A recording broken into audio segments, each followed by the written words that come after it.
Tables are the common feature of Microsoft Excel. We can use them either to analyze or present data in systematic ways. We have this sample data.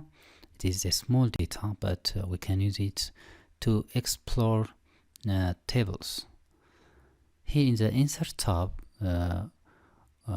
we can insert tables, or we can use a shortcut Ctrl+T, T for table.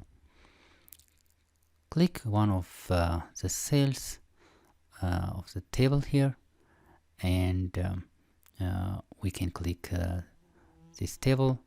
So Excel suggests a range. We can modify or use the suggested range. We automatically transfer to the Design tab.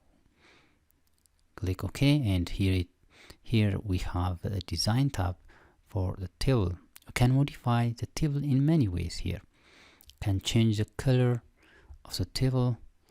Let's select this one, and here we have also banded rows and banded columns. We can choose one of it. If we want to make change, Excel understands what we are going to do in the table. Let's say we need to increase the salary by $2,000.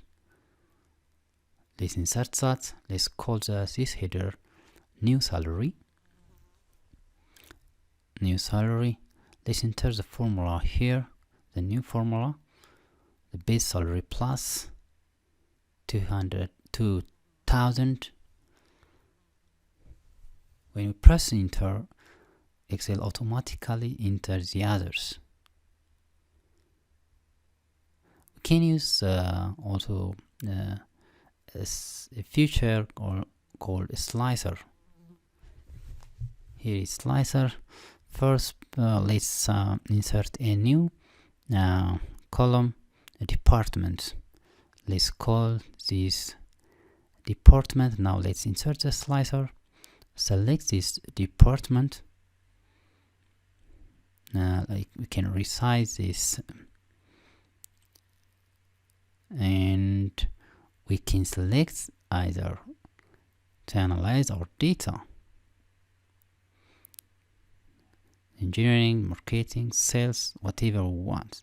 There are a lot of features of the table to explore.